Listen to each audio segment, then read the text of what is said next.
While surfing the deep blue waters of web hosting, sometimes you might stumble across some larger sharks or alligators.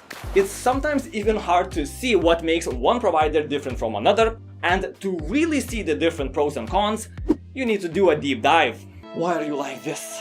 If it's not yet obvious, I'm gonna be talking about Bluehost and Hostgator in this video. We're gonna see which one's better, compare the performance, support, pricing, and all of that good stuff. So, let's roll. Choosing between Hostgator and Bluehost isn't really even much of a choice, in a sense of course. The pricing is just 20 cents apart, the resources you get are suspiciously similar to each other, and even the support panel is almost identical. Why is that? Well, if you've been following my channel, you would probably know that Bluehost and Hostgator are actually owned by the same company, Endurance International Group, or EIG for short. And amongst web hosting enthusiasts, this company has got somewhat of a questionable reputation due to less than ethical marketing tactics that they employ. By this point, EIG owns more than 60 web hosting companies, Bluehost and Hostgator being one of them. Or two of them. And the general consensus is that EIG is a very profit-driven company. They cut corners, they sacrifice underperforming projects, and they funnel their resources into the projects that will make them the most money. But why am I even talking about this and wasting your time? Well, I want for you to understand that you're not choosing between two different companies. You're gonna choose the same company either way. You're choosing between two different products. So, which one's better? A 3-year basic plan with Bluehost will cost you $106, while Hostgator comes in just a little bit cheaper, $102. Keep in mind that these prices are discounted with coupon codes. If you want to use the same exact coupon codes, you can get them by using the links in the description. However, I want to be completely transparent here and let you know that if you make any purchases through the links in the description down below, I'll get a commission. These commissions is how I monetize my channel without accepting sponsorship deals. And I know that it's incredibly hard to trust a review this way, and this could influence your buying decision. That's why I want to be upfront about it. I always do independent testing, research, and try to provide accurate and unbiased information. So if you're making a purchase, consider grabbing a discount in the description.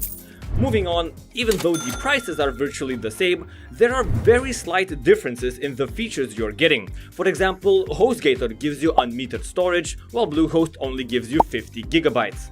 But the storage is only different on paper, because unmetered does not equal unlimited. They will still penalize you if you upload too much, and in normal use cases you're never gonna come close to using 50 gigabytes, so the Bluehost plans might as well just say unmetered as well. In my experience, regular websites that most people have will vary anywhere from 1 to 5 gigabytes in size, so 50 gigabytes is not even close to being restrictive, and you do get an SSL certificate for free with both providers. An SSL certificate gives you this lock next to your domain name, encrypting the connection between the user and the server. It's pretty much a mandatory security feature in 2020, so it's always a pleasure to have this added in for free. And in terms of pricing and the resources that you get, I would say that both Bluehost and Hostgator are pretty much identical.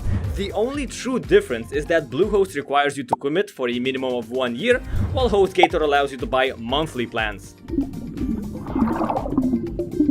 Let's not waste any time and jump straight into the performance. To test that, I bought myself new Bluehost and Hostgator plans. I went with the middle options to get a nice ballpark estimate of what you can expect, and I did 3 tests: speed, stability, and stress. To be as fair as possible, I had to do some prep work first.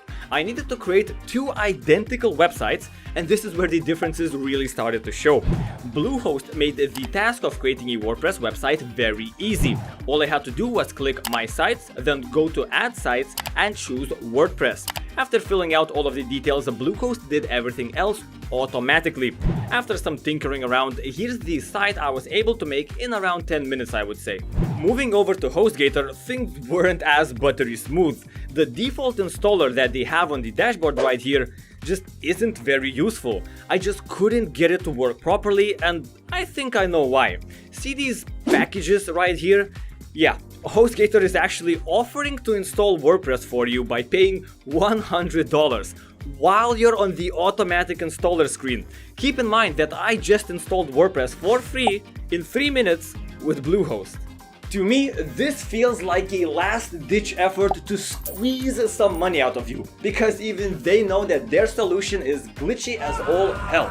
Thankfully, there's another solution. By clicking the Launch cPanel button, you get taken to the standard cPanel, and once we scroll all the way down, there's the Softaculous Apps Installer. This is a third-party solution not developed by Hostgator, and it works just fine. I was able to install WordPress quite easily using this solution, and then created an identical website to my Bluehost one.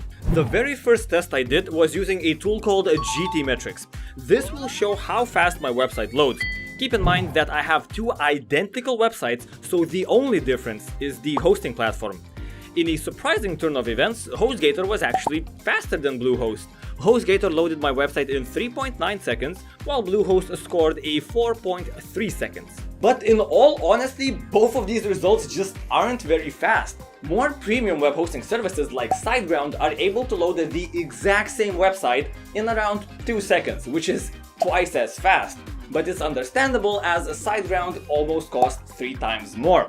Both Bluehost and Hostgator are actually relatively cheap web hosting providers that pack a lot of features. So naturally, something has to give, and in this case, that something is, well, loading speed. But these are still acceptable results for a personal website, and that's what cheap hosting is best for: small, personal sites. Moving on, I've tested out how stable both Bluehost and Hostgator are using a tool called Pingdom. It allows me to monitor my site 24/7 and see exactly how long it was down. I've run a fresh new test for 7 days, and again, the performance here was almost identical. Bluehost was offline for just 1 minute during the whole week, and Hostgator displayed no downtime whatsoever. And finally, I've sent 50 bots to both websites to simulate users. Since before we did all of the testing with no users on our site, in a real-life scenario you would actually have some traffic. First up was Bluehost. I ran the test for 5 minutes, and even at maximum load, Bluehost handled it well. There were no performance issues. What you should pay attention to here is the blue line. That's the response times. So as the green line, which is the virtual users being added, increases, the blue line doesn't spike up dramatically. And then I repeated the exact same test with Hostgator. The results were even better. Not a big difference, but both web hosting plans seem to have plenty of resources to handle stress without sacrificing speed or stability. There are some unique advantages that both of these web hosting providers have that could influence your buying decision, so I want to quickly go over them and see what's up. Bluehost offers auto updates with every single plan that you buy. That means you do not have to go into WordPress and manually update plugins, themes, and the WordPress version itself. This saves like, I don't know, maybe around 10 minutes per website per month. Is this a big deal? Well, yeah, for me personally at least, because if you just have one website, this might seem like a trivial thing, 10 minutes per month. But imagine if you have 5 or 10 or 100 websites. Yeah, you do the math. You also get a free website staging tool. This tool is still in beta, but it's extremely useful to manage your site properly. A staging feature allows you to create a copy of your site, develop or change features and content on that copy, and if everything works, you just merge the live site with the staging one. Your users won't run into a under construction or even worse, a glitchy mess while you scramble and running around to fix everything that's broken. You'll have a separate website that you can work on and make changes, and once you're sure everything's working fine, you can just merge the two websites seamlessly. On the other side of the spectrum, we have Hostgator, which honestly doesn't really offer anything extra special. The only notable advantage it has over Bluehost is that it offers completely free site migrations. So if you already have a project hosted somewhere else, the Hostgator engineers will move it to their hosting platform for free. On Bluehost, this is a paid feature. But you can easily do website migrations yourself and for free. I even have a tutorial on that you can find right here. And besides of this one thing, Hostgator doesn't really have anything else going on with it. Okay, so which one should you choose? Well, virtually, they're exactly the same product under two different names. But Hostgator feels like it's an abandoned project, just left there to live out its days. In my opinion, Bluehost feels like an upgraded version of Hostgator, having more features, a better design, and more frequent updates. If I had to guess, since both companies belong to EIG, I think they just saw that Bluehost makes more money for them and they funneled resources into Bluehost more than Hostgator. So if you're choosing between Bluehost or Hostgator in 2020, I would recommend Bluehost. You'll just have less problems overall. But if you're looking for an alternative to both of them, which is an independent company, I recommend you check out Hostgator. It's in the similar price range. I hope you found this video helpful. If you're planning to make any purchases, please consider using the links down below and support the channel. But for now, I hope you have a great day and good luck making your websites.